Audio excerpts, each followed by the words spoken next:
আসসালামু আলাইকুম আমার সংগ্রামী ভাই ও বোনেরা।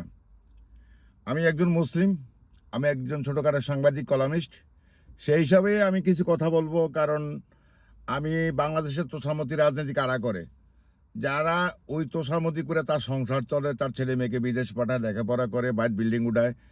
আমি ভাই একজন, ওই যে কথায় আছে না, মুচির ধর্মমুখী। মুচি কিন্তু কাস্টমারের চেহারার দিকে চায় না, জুতার দিকে চায়। কারণ মুচির কাম হলো কি, সারাদিন জুতা পালিশ করা, কার জুতা ময়লা, সে আর তার দোকানে আসবে কিনা। তা আমার হচ্ছে এই অবস্থা। আমি এলাম, আমি হরিদাস পালন না ভাই, আমি একটা ছোটোখাটো তৃণমূল পর্যায়ে রাজনীতি করি দীর্ঘদিন যাবৎ। সেই সাথে আবার নিজের সংসার চালাইতে হয়। এই জন্য তোষামতির রাজনীতি আমার ভাল লাগে না, কারণ আমি একমাত্র চেষ্টা করব আল্লাহ পাক গাফুরুর রাহিমকে, আর কাউকে না পৃথিবীর। সেটি আমার ধর্ম। তাতে কে রাগ করুক, কে কি বলুক, তাতে আমার কিছু আসে যায় না। আমার চিন্তা ভাবনা হইল আল্লাহ পাক গাফুরুর রহিম যদি আমার প্রতি সন্তুষ্ট থাকে, আমি সন্তুষ্ট। তো আমি কিছু কথা বলতে চাই আমি তারেক রহমান সাহেবকে নিয়ে। উনি একজন রাজনৈতিক পরিবারের স্বনামধন্য জিয়াউর রহমানের সন্তান এবং খালেদা জিয়া আপসহীন নেত্রী খালেদা জিয়ার সন্তান। তবে প্রতিটা মানুষের একটা আমলনামা আছে। সেই আমলনামা মোতাবেক আমাদের জনাব তারেক রহমানের আমলনামা, রাজনীতিক আমলনামা কিন্তু অনেক কম। দেখা যায় যে বিদেশের রাজনীতি যখন দেখা যায়, একজন লন্ডনের সভাপতি কিন্তু সে নির্যাতনের শিকার হয় নাই। দেখা যায় বাংলাদেশের এই ফেসিবাদ খুনি স্বৈরাচার হাসিনার আমলে ওয়ার্ডের নেতাও, অশিক্ষিত ওয়ার্ডের নেতা কিন্তু দীর্ঘদিন জেলায় খাটছে, তার বউ বাচ্চা না খাইয়া রয়েছে। তার আমলনামা কিন্তু বেশি। লন্ডন সভাপতি, এক্সাম্পল, আমি কাউকে অপমান করার কথা তুলি না, একজন সভাপতি, সেক্রেটারি বা উপদেষ্টা মণ্ডলী, তাদের চেয়ে কিন্তু তার আমলনামা অনেক বেশি, কিন্তু সেটা সমাজে প্রকাশ হয় না। তদ্রূপ যেমন আমরা দেখছি ইতিহাসে, অমিতাভের ছেলে কিন্তু অমিতাভ হয় নাই, রাজ্জাকের ছেলে রাজ্জাক হয় নাই। আবার দেখা যায় অনেকে মুফতি হয়েছে, অনেকে ভালো ইসলামিক স্কলার, যেমন বাংলাদেশে আছে ওই যে মিজানুর রহমান আজহারি, তার সমাবেশে লক্ষ লক্ষ লোক নিজের পয়সা খরচ করে যায়। সেও কিন্তু স্কলার, সেও কিন্তু মুফতি, সেও কিন্তু শায়ক। আবার অপরদিকে আছে কি তাহেরি হুজুর, হেইতেও কিন্তু মুফতি, হেইতেও কিন্তু ইসলামিক স্কলার। কিন্তু একটা হইলো সহিশুদ্ধ দেশপ্রেমিক, আরটা হইলো বন্ড, মানে পয়সা কামানোর রাস্তা। এই হলো ডিফারেন্সটা। তো সুতরাং জিয়াউর রহমানের সন্তান হিসাবে উনি ফখরুদ্দিনের আমলে ভয়াবহ নির্যাতনের শিকার হয়েছেন, সেটা আমরা স্বীকার করি।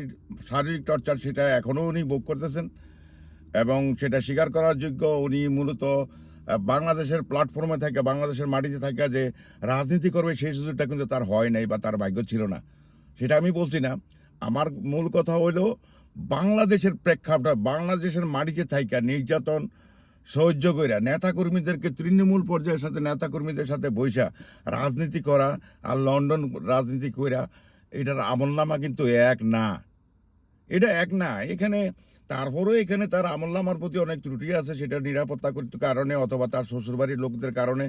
যেমন এখানে দেখা গেছে অনেকের লোক সারাদিনে কাজ কর্মব্যস্ততা ফালায় দিয়ে তারেক রহমানের মিছিল মিটিংয়ে অংশগ্রহণ করছে, তারপরে মার্চ অফ ডেমোক্রেসিতে অংশগ্রহণ করছে, দিনের পর দিন শেষ হচ্ছে, তার কর্মশেষ হচ্ছে, পকেটের আর 100 পাউন্ড গেছে। সেই দিকে কিন্তু ওনার আশেপাশে যারা ছিল তারা কিন্তু সেটি ভ্রুক্ষেপ করে না। যেমন যদি আমি আমাকে দিয়া বলি, আমি দীর্ঘ 9-10 বছর ওনার প্ল্যাটফর্মে ওনার, মানে প্ল্যাটফর্মে না, সরি, মানে ওনার সমর্থক হিসাবে দৌড়ে গেছি, মিছিল মিটিং গেছি, থাকছি।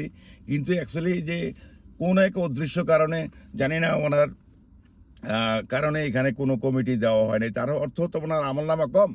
উনি ওনার নিজস্ব একটা বাহিনী ছাড়া, মানে এটা বেশিরভাগ হলো সিলেটের, এই বাহিনী ছাড়া কিন্তু আমরা অ্যাকচুয়ালি কারোর সাথেই তারেক রহমানের সাথে আমরা 2 মিনিট বৈশা কথা বলতে পারি না, এক কাপ চাও খাইতে পারি না। সেটা সৌভাগ্য আমাদের হয় নাই। তা হয়তো এটা জিয়াউর রহমানের চরিত্র থেকে, ওনার চরিত্র, ওনার যে রাজনৈতিক কৌশল যেটা ছিল, এটা হয়তো ব্যতিক্রম, এই জন্যই হয়তো সম্ভব হয় নাই। তো আমি যেটা বলতেছি, এখানে 2 ধরনের লোক পৃথিবীতে আছে। অনেক ছেলে মেয়ে উচ্চশিক্ষিত হইয়া কি করে ঢাকা শহরে আসে বা বিদেশ যায়, এক সময় দেখা যায় বাবার বিডি বাড়ি বিক্রি করে ফেলায়। আবার অনেক সন্তান আছে, শিক্ষিত হোক আর অশিক্ষিত হোক, তার জন্মস্থান, তার বাবার এটাকে তাজমহল বানানোর চেষ্টা করে বা এটা সংরক্ষণ করার চেষ্টা করে, অত যতটুকু আছে এটা বাউন্ডারি করার চেষ্টা করে, ওইখানে থাকুক বা না থাকুক একটা বিল্ডিং করার চেষ্টা করে, এটা হলো তার শ্রদ্ধাবোধের ব্যাপার। এখন তারেক রহমান কোন দিকে রাজনীতি করবেন সেটা হলো ওনার ব্যাপার। তাই এখন যেহেতু আমাদের দেশনেত্রী খালেদা জিয়া দীর্ঘদিন এই 17টা বছর অত্যাচার, অবিচার, জেলখানা, গৃহবন্দী অবস্থা ছিল, অ্যাকচুয়ালি ওনার কিন্তু সমগ্র বাংলাদেশের জনগণের কমিউনিকেশন থেকে বিচ্ছিন্ন। তৃণমূল পর্যায়ে কী আশঙ্কা কী হচ্ছে জানে না, কিন্তু ওই যে এখানে কিছু কিছু কিছু জারস জারস জারস সন্তান ওপারের পয়দা, মানে ভারতের পয়দা কচলি যে বিএনপি নেতারা আছেন, ফজু পাগলা, তারপর শামসুজ্জামান দুদু, এরা তো জাতিকে অপমান করে যাচ্ছে। তো সুতরাং সেই দিকে খবর নেই। আমরা যে তৃণমূল পর্যায়ে কী চাই সেটা কিন্তু তাদের খবর নাই। তাদের ইচ্ছা হলো যুব সমাজকে, তরুণ সমাজকে, নতুন দলকে অপমান করা, তাদের ইচ্ছা হলো আলেমদেরকে অপমান করা, তাদের ইচ্ছা হলো যা খুশি তাই করা, তাদের কোনো হেডেক নাই। তো যাই হোক, এটি বাংলাদেশের মানুষ 18 কোটি 20 কোটি মানুষ সবাই জানে, মানে সব হয়ে গেছে কেন হরিদাস পাল। বিএনপির নেতা মানে হরিদাস পাল, বিএনপির নেতা মানে হরিদাস পাল। তো এই যে হরিদাস পালেরা অ্যাকচুয়ালি দেশে বিএনপির অবস্থাতে কোথায় গেছে কেউই জানে না। যে না জানে তারেক রহমান, না জানেন আমাদের দেশ নেত্রী খালেদা জিয়া। সুতরাং আমি ডক্টর ইউনুস ইংল্যান্ডে আসছেন, আমি জনাব তারেক রহমানকে আহ্বান জানাচ্ছি ওনার সাথে বসেন। উনি একজন দেশপ্রেমিক, উনি মানদাদার আমলের এই যে সিস্টেম এটা উনি বাতিল করতে চাচ্ছেন। সংস্কার এত কথা কয়ে লাভ নাই, অনেকেই বুঝবে না।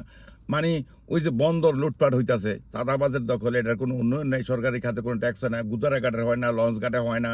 ও এমনকি বাংলাদেশ বিমান সারা জনমন্ত্রী খালি লসই হয়, সারা বিশ্বের বিমান খালি ইনকামের শেষ নাই, টাকার পাহাড় হয়। তো এইগুলি উনি চাচ্ছে সংস্কার করতে, এটা কর্মসংস্থান করতো, মানুষের লাইফ নিরাপত্তা।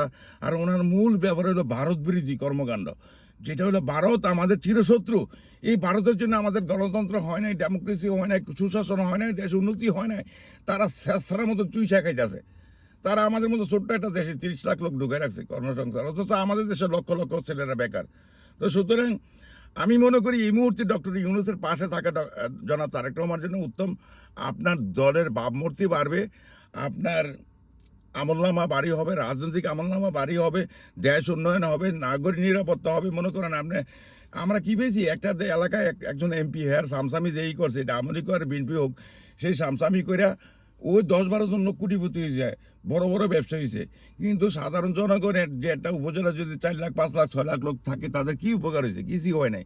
সুতরাং আমি তারেক রহমানকে আহ্বান জানাচ্ছি। আমি একজন ছোট মানুষ, ছোট কর্মী, আমি এলাম মধু, ও হয়তো এলাকার লাখ লাখ লোক আমারে চিনে, আমারে কেউ চিনে না। আমি ভাই সরি, আমি ওই জনাব আমাদের নেত্রী কার্ল মার্কস, তারেক রহমান, এগুলোই আমি বলতে পারবো না। সুতরাং আপনি দয়া করে ইউনূসের সাথে বসেন, দেশকে রক্ষা করেন। এই মুহূর্তে আপনার আমলনামা ভারী করেন, যেটা সরাসরি খালেদা জিয়া করছে, জিয়াউর রহমান করছে, ওনাদের আমলনামায় আপনি ঢুকে কাজ করেন, তাহলে আপনি দেশের শ্রেষ্ঠ নায়ক হবেন ইনশাল্লাহ। বাংলাদেশ জিন্দাবাদ, ইনকলাব জিন্দাবাদ।